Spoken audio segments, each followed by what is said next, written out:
जो जिसका पीएच मान 7 से कम होता है वो होता है अम्लीय, जिसका 7 से अधिक होता है वो होता है क्षारीय, और जिसका 0 होता है वो क्या होता है आपके उदासीन। तो उसी प्रकार इसमें होता है आपके पूर्णांक संख्या में दिया भी सकता है, कभी नहीं दिया सकता है। जैसे 6 में अगर आप 2 से दे दीजिएगा तो 3 आ गया, तो यहाँ आ गया, लेकिन यहाँ वही 2 में 4 से दे।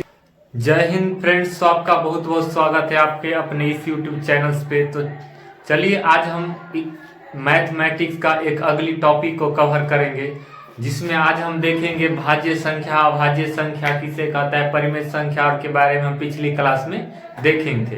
तो अगर वो वीडियो आप नहीं देखें तो उसमें जाके देख लीजिएगा, आपको प्ले लिस्ट में ही दिया हुआ है।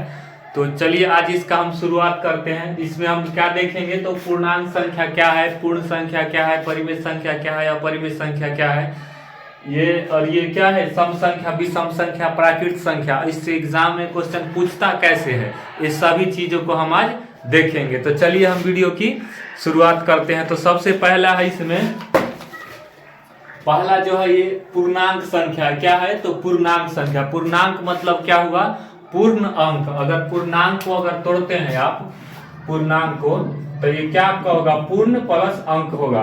तो जो अंक पूर्ण हो, मतलब दशमलव समलवार में नहीं हो, तो वो होता है पूर्ण। तो पूर्ण जो होगा अंक उसको कहेंगे पूर्णांक। इस प्रकार से पूर्णांक संख्या होगा। पूर्णांक संख्या को कौन होगा, तो पूर्णांक संख्या को क्या प्लस और माइनस दोनों में ही व्यक्त किया जा सकता है। कैसे, तो पूर्णांक संख्या कहां से कहां तक होता है, इस चीज को पहले जान लीजिए। तो पूर्णांक संख्या होता है इन्फिनिटिव माइनस इन्फिनिटिव से लेकर के और प्लस के इन्फिनिटिव तक होता है, सभी क्या होता है आपके पूर्णांक संख्या होती है। इसमें क्या बीच में यहाँ मान लीजिए 0 है, उसके बाद 1 2 3, इधर माइनस में 1 होगा, माइनस में 2 होगा, माइनस में 3 होगा, ये सभी तो होगा, माइनस में भी प्लस में भी सब होगा, लेकिन दशमलव में नहीं रहेगा। ये कैसा रहेगा, तो सीधा सीधा रहेगा, पूर्ण अंक रहेगा। तो उसी को क्या कहा जाएगा, आपके पूर्णांक संख्या। अब पूर्णांक संख्या को किस में व्यक्त कर सकते हैं, तो प्लस में भी और माइनस में भी।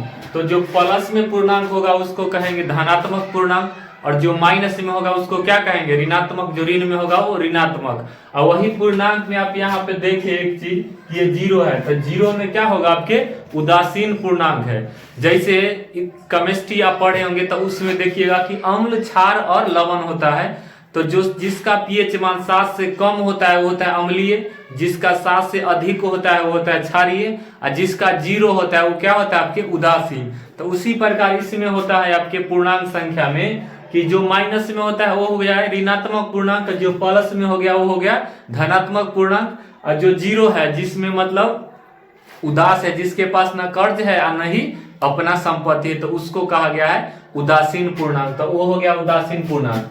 दो संख्याओं का प्लस कीजिए चाहे माइनस कीजिए चाहे गुना कीजिए, वो हमेशा क्या होगा आपके पूर्णांक ही होगा।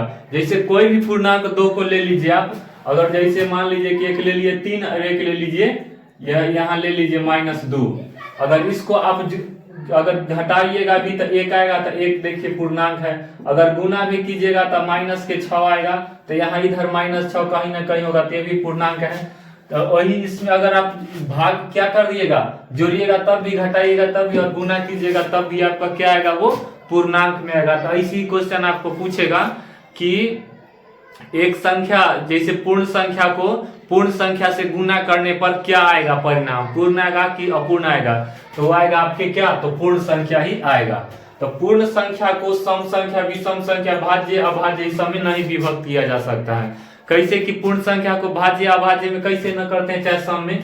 जैसे मान लीजिए कि यहाँ पे ये 2 है, ये -2 है, तो ये -2 क्या है आपके, ये सम संख्या नहीं है, ये आपका पूर्णांक संख्या है, न कि सम संख्या। सम संख्या अगर रहता तो प्लस के 2 रहता, यही -2 है, तो ये कैसा संख्या है, तो पूर्णांक संख्या है। और यही हो जाएगा इसमें भाज्य, तो भाज्य भी ना होगा। जैसे -4 होगा तो -4 भाज्य संख्या होगा, नहीं होगा भाज्य। ये माइनस में 4 है, ये पूर्णांक संख्या है, प्लस में 4 रहेगा तब वो भाज्य संख्या होगा। और वो अभाज्य भी नहीं हो सकता है, तो अभाज्य संख्या भी ना होगा। जैसे 3 हो जाता है आपके अभाज्य संख्या, तो 3 यहाँ -3 अगर रहेगा तो ये अभाज्य ना होगा, बल्कि ये पूर्णांक संख्या हो जाएगा। उसी के बाद अगला है कि प्राकृत संख्या। तो प्राकृत संख्या कैसा होगा, जो धनात्मक गिनती की संख्या होगा। ऐसे सीधा में ज्यादातर आप पढ़े होंगे कि गिनती की संख्या को प्राकृत संख्या कहते हैं, लेकिन वो संख्या होना चाहिए पॉजिटिव में, ऐसा ना कि निगेटिव हो जाएगा माइनस में, -1 -2 -3 -4, तो वो प्राकृत संख्या नहीं होगा। प्लस में होना चाहिए 1 2 3 4 5 गिनती की संख्या, तो वही होगा आपके क्या प्राकृत संख्या। तो दो प्राकृत संख्या को जोड़ तथा गुना प्राकृत संख्या होगा। दो गो संख्या प्राकृत संख्या को अगर जोड़िएगा चाहे गुना कीजिएगा तो वो क्या होगा आपके प्राकृत संख्या। जैसे मान लीजिए कि यहाँ पे देख लीजिए जोड़ के, यहाँ 2 हो गया, यहाँ 5 हो गया, ये दोनों 1 2 3 4 5 प्राकृत है। अगर इसको जोड़िएगा तो ये 5 ही आएगा, तो भले 7 आएगा, ये तो 7 भी प्राकृत संख्या हो गया। वही उसके बाद कह रहा है कि गुना भी कीजिएगा, अगर गुना भी करते हैं 2 गुने 5 तो 10 आएगा, तो ये क्या हो गया आपके प्राकृत संख्या हो जाएगा। लेकिन भाग अगर होता है, या भाग या माइनस, ये दोनों चीज में से होता है कुछ भी, तो वो क्या होगा आपके, ये निश्चित ना है कि वो प्राकृत ही आएगा। जैसे कि ये हो गया 1, ये 2, ये 3, ये 4, 5। तो अब यहाँ कह रहा है कि भाग, अगर 2 में दीजिएगा आप 4 से भाग, 2 में अगर आप 4 से भाग दीजिएगा तो क्या आ जाएगा आपके 0.5 आएगा। तो 0.5 प्राकृत संख्या तो नहीं है, क्योंकि ये पूर्ण अंक है ही नहीं, तो ये प्राकृत संख्या भी नहीं है, ये दशमलव संख्या हो गया। तो इस प्रकार से इसका क्या होगा, भाग आपका नहीं आ सकता है, कभी आ भी सकता है, कभी नहीं भी आ सकता है। जैसे 6 में अगर आप 2 से दे दीजिएगा तो 3 आ गया, तो यहाँ आ गया, लेकिन यहाँ वही 2 में 4 से दे दिए तो नहीं आ सकता है। तो इसीलिए जो आ सकता है नहीं आ सकता है उसका तक कंफर्म नहीं है, तो इसीलिए हो सकता है और नहीं भी हो सकता है। ऑप्शन में रहेगा कि हो सकता है, तो हो सकता है तो संभावना है कि वो होगा, क्योंकि अलग अलग संख्याओं को वो हो सकता है। लेकिन कहेगा होगा ही तो अब गलत हो जाएगा, वो लाइन क्या हो जाएगा, वो लाइन गलत हो जाएगा। वही अगर माइनस भी करते हैं तो भी वो क्या होगा, नहीं आएगा। जैसे अगर मान लीजिए कि 5 में है, 5 में से 9 को माइनस करिएगा तो माइनस क्या आ जाएगा 4, तो -4 तो नहीं है ये प्राकृत संख्या। ये -4 कौन संख्या हो गया, तो पूर्णांक संख्या हो गया, क्योंकि देख रहे हैं पूर्णांक -∞ से +∞ तक होता है, तो -4 यहाँ पे आ जाएगा आपका, तो ये हो जाता है पूर्णांक। लेकिन ये आपका कौन संख्या, प्राकृत संख्या नहीं होगा। अब प्राकृत संख्या क्या होता है कि प्राकृत संख्या दो तरह का आप देखें कि एक होता है कि पॉजिटिव के तौर पे रहेगा तो वो हो जाएगा प्राकृत। उसमें देखिएगा प्राकृत में 2 तरह के कैसे काम कर रहा है कि एक तरफ जाएगा 1 2 3 4 5, तो 1 2 3 4 5 जो जा रहा है उसमें आप देखिएगा एक चीज कि यहाँ 1 आया, ये 2, यहाँ 3, ये 4, ये 5, ये 6, ये 7। तो इसमें देखिएगा आपकी कुछ आता है ऐसा संख्या जिसमें 2 से भाग लगेगा, और कुछ आएगा कि 2 से भाग नहीं। इसमें देखिए 2 से लग जाएगा, इसमें 2 से नहीं लगेगा, इसमें लग जाएगा, इसमें नहीं लगेगा। तो इस प्रकार से कुछ संख्या ऐसा आएगा जिसमें 2 से भाग लगेगा, कुछ में नहीं लगेगा। तो जिस संख्या में 2 से भाग लगेगा वो हो जाएगा आपके सम संख्या। कैसा संख्या होगा, तो वो सम संख्या होगा। तो जिस संख्या में अगर 2 से भाग लगता है तो कैसा संख्या हो जाएगा आपके सम संख्या। और जिसमें 2 से भाग नहीं लगेगा उसमें वो क्या हो जाएगा आपके विषम संख्या। तब सम संख्या कौन कौन होगा, तो ये आपका 2 है, सम संख्या भी है और अभाज्य संख्या भी। इसको आगे हम देखेंगे, अभाज्य, भाज्य और अभाज्य देखते हैं इसी में, तो आगे हम इसको देख लेंगे। तो पहले ये देखिए कि सम संख्या, इसमें 2 से भाग लग रहा है, उसके बाद 4 होगा, उसके बाद 6, उसके बाद 8, उसके बाद 10, उसके बाद 12। ये सब में है कि 2 से आपका भाग लग जा रहा है, तो 2 से भाग लग जाएगा। सम मतलब 2 हुआ तो 2 से भाग लग गया, वो हो गया सम संख्या। और जिसमें 2 से भाग नहीं लगेगा वो हो जाएगा आपके कैसा, तो विषम हो जाएगा। जैसे 1 3 5 7 9, इस सब में 2 से भाग दीजिएगा तो पूरा भाग नहीं लगेगा, ये कटेगा, दशमलव में आ जाएगा। तो इसीलिए कैसा संख्या हो जाएगा, तो आपके विषम संख्या हो जाएगा। वही अगला कर है कि पूर्णांक संख्या, पूर्ण संख्या क्या है।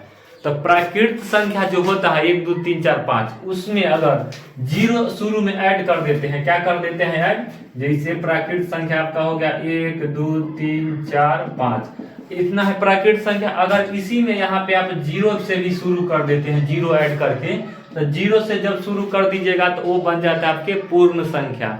तो पूर्ण संख्या और पूर्णांक संख्या में अंतर क्या है, देखिएगा कि पूर्णांक संख्या जो होता है वो -∞ से लेकर के होता है, कहां से, तो माइनस से भी। लेकिन पूर्ण संख्या में माइनस नहीं होता, ये 0 से स्टार्ट होता है, 0 से लेकर के और कहां तक होता है, तो आपके जहां तक प्राकृत अनंत तक प्लस में होगा पूरे। तो ये हो गया आपके पूर्ण संख्या। तो प्राकृत संख्या के परिवार में शून्य शामिल कर लिया जाए तो पूर्ण संख्या बनेगा। किन्हीं दो पूर्ण संख्या का प्लस तथा गुना का परिणाम हमेशा पूर्ण संख्या होगा। मतलब पूर्ण संख्या के प्लस कीजिए चाहे गुना कीजिए, उसका परिणाम क्या होगा तो पूर्ण ही होगा। इसको देख लीजिए कि कैसे पूर्ण होता है इसका परिणाम से। अब कह रहा है कि प्लस कीजिए चाहे गुना कीजिए, तो अगर प्लस करते हैं एक, यहाँ करते हैं 3 और प्लस 5, तो 3 + 5 तो 8 करेंगे तो यहाँ आगे आ जाएगा ना 8। देखिए तो आगे आगे पूर्ण ही आया। वही उसके बाद कहते हैं कि गुना भी करेंगे तो ही वही परिणाम आएगा। तो गुना करेंगे तो देखिए 2 गुना, अगर 3 कीजिए 2 गुना 3 तो 2 तिया 6, तो ये देखिए यहाँ पे 6 आया। तो इस प्रकार से ये निश्चित है कि गुना कीजिए या जोड़िए तो उसका परिणाम पूर्ण संख्या ही आएगा। लेकिन इसमें अगला यही कह रहा है कि अगर माइनस करते हैं या भाग देते हैं तो वो निश्चित नहीं है कि पूर्ण संख्या आएगा। जैसे ये 2 ही 3 को देख लीजिए, अगर 2 में आप अगर 3 से भाग देंगे, 3 से भाग देंगे तो 0.66 करके आएगा, तो ये तो पूर्ण संख्या नहीं है ना, किस नहीं है ये पूर्ण। तो इस प्रकार से ये निश्चित न है कि ये पूर्ण ही आएगा। लेकिन अब फिर और एक चीज और कह रहा है कि अगर माइनस करते हैं तो अगर मान लीजिए 2 में से 3 घटाया, 2 में से 3 घटाते हैं तो माइनस के 1 आ गया। अब ये माइनस के 1 भी तो पूर्ण संख्या नहीं है, ये क्या है, कैसा संख्या है तो पूर्णांक है, तो ये पूर्ण भी नहीं है। तो इस प्रकार से हो गया कि किन्हीं दो पूर्ण संख्याओं का क्या होगा, माइनस कीजिए या भाग दीजिए तो निश्चित नहीं है कि वो पूर्ण संख्या ही आएगा। ये हो गया। उसके बाद अगला है कि ये देखिए, उसके बाद सम संख्या आप देख लिए कि जिस संख्या में अगर 2 से पूरा पूरा भाग लग जाए वो संख्या कैसा होगा तो सम संख्या होगा, और जिस संख्या में अगर 2 से पूरा पूरा भाग नहीं लगता है तो वो कैसा संख्या होगा आपके तो विषम संख्या होगा। तो ये दोनों चीज देख लिए। तो अब आगे देखते हैं, एक चीज और बच गया, कौन कौन, एक हो गया भाज्य, एक बच गया आपका भाज्य संख्या और एक बचा अभाज्य संख्या। अब भाज्य संख्या किसको कहते हैं और अभाज्य संख्या किसको कहते हैं। तो भाज्य संख्या वैसी संख्या को कहते हैं जिसमें एक और स्वयं को के साथ साथ अन्य से भी वो भाग लग जाए, उसको क्या कहेंगे आपके तो भाज्य संख्या। चलिए दोनों को यहाँ लिखते हैं, भाज्य और अभाज्य, भाज्य और अभाज्य। तो अभाज्य संख्या किसको कहेंगे जो एक और यहाँ कहेगा क्या और कहेगा और या नहीं कहेगा। या और में अंतर देख लीजिए, या के मतलब हो गया कि इससे या इससे, एक से या 2 से, और के मतलब एक से भी और 2 से भी, दोनों से भाग लगना चाहिए। या के मतलब कोई एक से लग जाए। तो इसमें अभाज्य में होता है कि और होता है, अगर कोई संख्या 1 और 2 से, दोनों संख्या से अगर भाग के अलावा अगर तीसरा से भाग नहीं लगते हैं तो वो कैसा संख्या हो जाएगा तो अभाज्य संख्या हो जाएगा। और जिस संख्या में 1 और 2 के अलावा अन्य से भी विभाज्य, मतलब 2 की जगह कह सकते हैं आपकी स्वयं, क्या कहिए कि स्वयं कहिए, उससे बेहतर होगा कि 1 और स्वयं। वैसी संख्या जो 1 और स्वयं के अलावा अगर दूसरा से भी भाग लग जाता है तो वो संख्या कैसा होगा आपके तो भाज्य संख्या होगा। लेकिन वही वो संख्या अगर 1 और स्वयं के अलावा किसी अन्य से भाग अगर नहीं लगता है तो वो कैसा संख्या हो जाएगा तो अभाज्य संख्या होगा। अब इसका देख लेते हैं कुछ उदाहरण भाज्य का।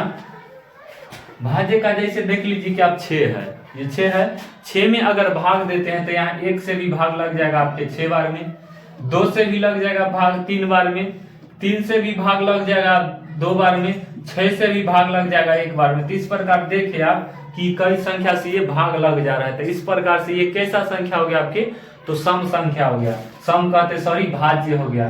तो इस 6 हो गया भाज्य। 9 भी हो जाएगा आपका, 9 में भी देखिए आपका 1 से लगेगा, 3 से लगेगा और 9 से लगेगा, तो ये भी हो गया आपका कैसा भाज्य। और वही अभाज्य संख्या हो गया जो 1 और स्वयं के अलावा दूसरा से भाग नहीं लगेगा। जैसे मान लीजिए प्रथम अभाज्य संख्या आपका 2 है, 2 में देखिएगा आपकी 1 से भाग लगेगा, 1 से लगेगा कितना बार में तो 2 बार में, और 2 से भी लग जाएगा आपका कितना बार में तो 1 बार में, लेकिन और किसी संख्या से भाग नहीं लगेगा। ऐसे ही देख लीजिए आपकी एक 3 है, 3 है तो 3 में देखिएगा कि आपको लग जाएगा 3 से भाग और 1 से लग जाएगा, और उसके अलावा और किसी से नहीं लगेगा। और वही अगला देखिए आपकी यहाँ 7 है, तो 7 में भी आपको किससे लगेगा, तो 1 से लगा और 1 के बाद डायरेक्ट 7 से लगेगा, बाकी बीच के कोई संख्या से अपना नहीं लगेगा। तो इस प्रकार की संख्या कौन कौन है, तो अभाज्य का उदाहरण कौन है, तो 2 है, 3 है, 5 है, उसके बाद 7 है, उसके बाद 11 है, उसके बाद 13 है। तो ऐसी संख्या जो एक और स्वयं के अलावा किसी अन्य संख्या से भाग नहीं लगे उसको क्या कहेंगे, तो अभाज्य संख्या कहेंगे। और वैसी संख्या जो एक और स्वयं के अलावा किसी अन्य संख्या से भी विभाजित हो जाए तो उसको क्या कहेंगे, तो भाज्य संख्या कहेंगे। तो आज इसमें हम देखें कौन कौन चीज पहले तो पूर्णांक संख्या। तो पूर्णांक संख्या मतलब पूर्ण अंक, तो ऐसा अंक जो पूर्ण हो तो उसको कहेंगे आपका पूर्णांक संख्या। उसके बाद देखिए कि प्राकृत संख्या, तो धनात्मक गिनती की संख्या को क्या कहते हैं, तो पूर्ण संख्या कहते हैं। तो पूर्ण संख्या कैसा होता है, तो 2 तरह के होता है, मतलब ये प्राकृत संख्या कैसा होता है, तो 2 तरह के होता है। और पूर्ण संख्या क्या होता है कि अगर प्राकृत संख्या में अगर शून्य को ऐड कर दे, 0 भी शामिल कर देते हैं, 1 2 3 4 5 हो गया प्राकृत, और उसको शुरू में 0 लगा करके 0 1 2 3 4 5 अगर करते हैं तो वो बन जाता है आपके पूर्ण संख्या। अब प्राकृत संख्या कैसे, तो 2 तरह के प्राकृत है, तो एक होता है सम और एक होता है विषम। तो सम संख्या कौन हुआ, जिसमें 2 से पूरा पूरा भाग लग जाए वो हो गया आपके सम संख्या, और जिसमें 2 से पूरा पूरा भाग नहीं लगे वो कैसा हो गया आपके, तो विषम संख्या हो गया। और उसके बाद आगे देखें कि भाज्य संख्या कौन हुआ, तो वैसी संख्या को भाज्य संख्या कहते हैं जो एक और स्वयं के अलावा किसी अन्य संख्या से भाग लग जाए वो हो गया आपके भाज्य संख्या। और जो संख्या एक और स्वयं के अलावा किसी अन्य संख्या से भाग नहीं लगे वो हो गया आपके कैसा, तो अभाज्य संख्या। तो इस टॉपिक से आपको एक नए क्वेश्चन आपको एग्जाम में देखने को मिलेगा, तो इससे जुड़ी कुछ प्रश्न को भी अब हम हल करेंगे।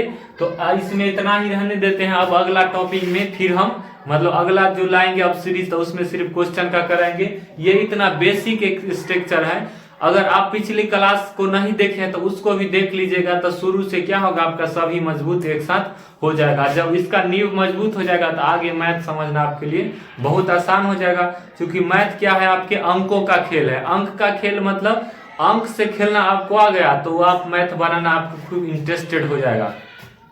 तो ये क्या होता है, यहाँ पे जो नंबर सिस्टम का जो ये सभी संख्या के बारे में देखें, ये एक बेस होता है जिसमें आपको अंकों से खेलने का सीख जाइएगा। तो चलिए अब हम अगली वीडियो में अब फिर हम देखेंगे। तो आज के लिए इतना ही रहने दें।